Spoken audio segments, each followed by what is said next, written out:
नमस्कार, जय भीम। मैं हूं अशोक दास। आप देख रहे हैं दलित दस्तक। बिहार से आ रही तस्वीरें यह बयान कर रही है कि इस बार बिहार में तेजस्वी तय है।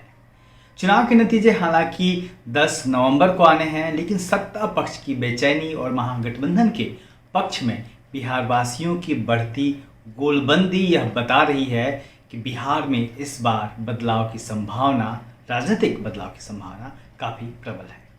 हालांकि एक विशेष विचारधारा और सत्ता के साथ खड़ा पूंजीवादी मीडिया का एक खेमा इस सच्चाई से मुंह चुरा रहा है, लेकिन फायदे और नुकसान के मुंह से मुक्त सोशल मीडिया के जरिए जो तस्वीरें आ रही हैं बिहार से, वहाँ की सभाओं से, वो साफ बता रही हैं कि नीतीश और भाजपा की सरकार, जो एनडीए की सरकार है, वो खतरे में है। यहाँ तक कि बिहार के मुख्यमंत्री नीतीश कुमार और प्रधानमंत्री नरेंद्र मोदी के बेचैनी भरे बयानों से भी लग रहा है कि बिहार में एनडीए मुसीबत में है। बिहार में 2 चरणों का चुनाव हो चुका है और आखिरी चरण का चुनाव 7 नवंबर को होना है। इस बीच प्रधानमंत्री नरेंद्र मोदी 4 बार बिहार आए और इस दौरान उन्होंने 12 रैलियों को संबोधित किया। प्रधानमंत्री ने 23 अक्टूबर को बिहार में अपनी पहली रैली की, जबकि 3 नवंबर को अपनी आखिरी रैली को संबोधित किया। प्रधानमंत्री ने बिहार में 23 अक्टूबर, 28 अक्टूबर, 1 नवंबर और 3 नवंबर को चुनावी जनसभाओं को संबोधित किया। इसे महज इत्तेफाक नहीं कहा जा सकता कि 28 अक्टूबर और 3 नवंबर को बिहार के 2 चरणों के मतदान के दौरान भी मोदी बिहार के अन्य क्षेत्रों में चुनावी रैलियों को संबोधित कर रहे थे। साफ है कि चुनाव के दिन प्रधानमंत्री मोदी का प्रदेश के अन्य क्षेत्रों में चुनाव प्रचार करना एनडीए और भाजपा का एजेंडा था। अपने बिहार चुनाव अभियान के दौरान प्रधानमंत्री मोदी ट्विटर पर भी खासे सक्रिय रहे। 23 अक्टूबर से लेकर 4 नवंबर के बीच प्रधानमंत्री ने ताबड़तोड़ 63 ट्वीट बिहार चुनाव को लेकर किया।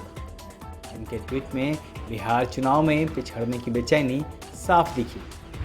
यही वजह रही कि प्रधानमंत्री मोदी चुनाव प्रचार की शुरुआत में विकास और सुशासन की बात करते रहें, लेकिन महागठबंधन की बढ़त और तेजस्वी यादव के पक्ष में बिहार वासियों का हुजूम देखकर धर्म और राष्ट्रवाद के अपने पसंदीदा और पुराने एजेंडे पर लौट आए। 23 अक्टूबर को अपनी रैली में प्रधानमंत्री मोदी ने बिहार वासियों, विकास और लोक पर्व छठ की बात कही। प्रधानमंत्री के 23 अक्टूबर के एक ट्वीट को देखिए। इसमें पीएम मोदी कह रहे हैं, 2014 में केंद्र में सरकार बनने के बाद जितने समय बिहार को डबल इंजन की ताकत मिली, राज्य के विकास के लिए और ज़्यादा तेज़ी से काम हुआ है। कोरोना के समय में भी गरीबों को सर्वोच्च प्राथमिकता देते हुए एनडीए सरकार ने काम किया है। हालांकि 2014 के बाद केंद्र के सहयोग से बिहार में कौन कौन सी क्रांति हुई, प्रधानमंत्री ने इसके विवरण में कुछ नहीं कहा। तो वहीं बिहार में चुनाव प्रचार खत्म करने के बाद पीएम मोदी ने जो ट्वीट किया, उसमें वह विकास और सुशासन से हटते हुए जाति और धर्म के नाम पर वोट मांगते दिखे। कैलेंडर सिर्फ तारीख ही नहीं बताता, कैलेंडर सिर्फ त्योहार और छुट्टियां ही नहीं बताता, कैलेंडर इतिहास भी बताता है। बीते कल का इतिहास, हमारे अतीत का इतिहास। इतिहास की इन्हीं तारीखों में से हम निकाल कर लाए हैं बहुजन मूल निवासी समाज का वह इतिहास जो इस समाज को गौरव से भर देने वाला है। दलित दस्तक द्वारा प्रकाशित साल 2021 के कैलेंडर में साल के 12 महीनों में हमने ऐसे ही 12 बहुजन क्रांति के इतिहास को रखा है। तो आज ही बुक करिए बहुजन कैलेंडर, आपका अपना कैलेंडर।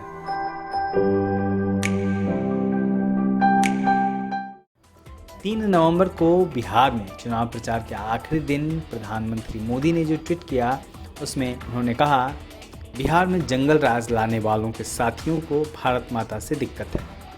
कभी एक टोली कहती है कि भारत माता की जय के नारे मत लगाओ, कभी दूसरी टोली को इससे सिरदर्द होने लगता है। ऐसे लोग अब एकजुट होकर वोट मांग रहे हैं।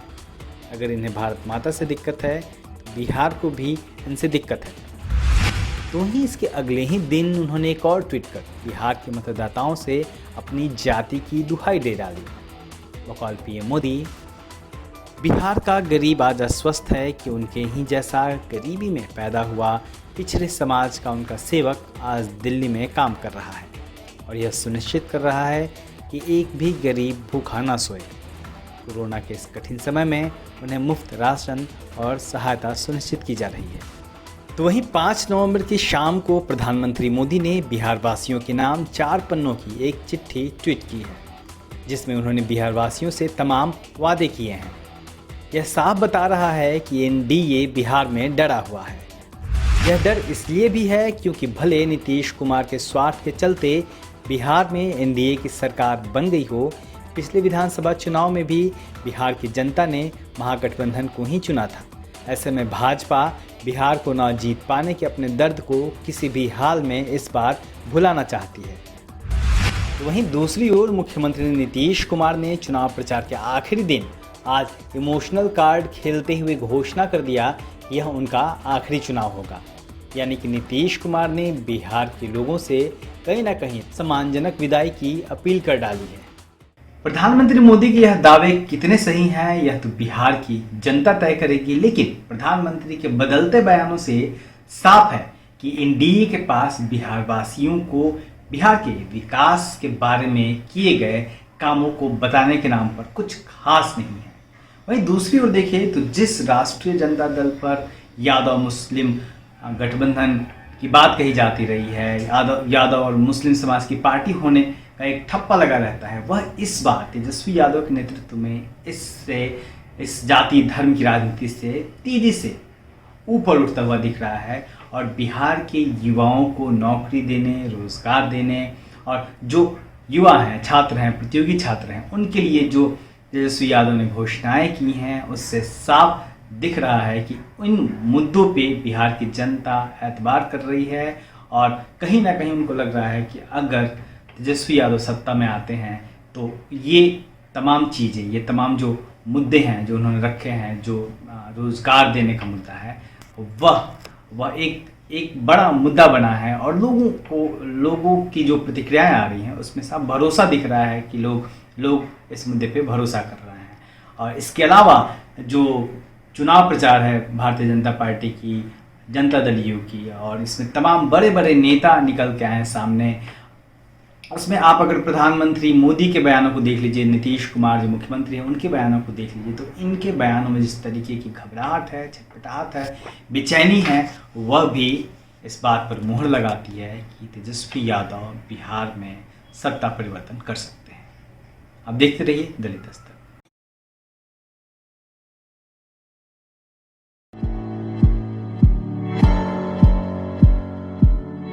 दलित दस्तक आपका अपना चैनल है। यह चैनल आपकी आवाज़ उठाने के लिए है। इसको जरूर सब्सक्राइब करें और अपने दोस्तों से भी करवाएं। बेल आइकॉन पर भी जरूर क्लिक करें।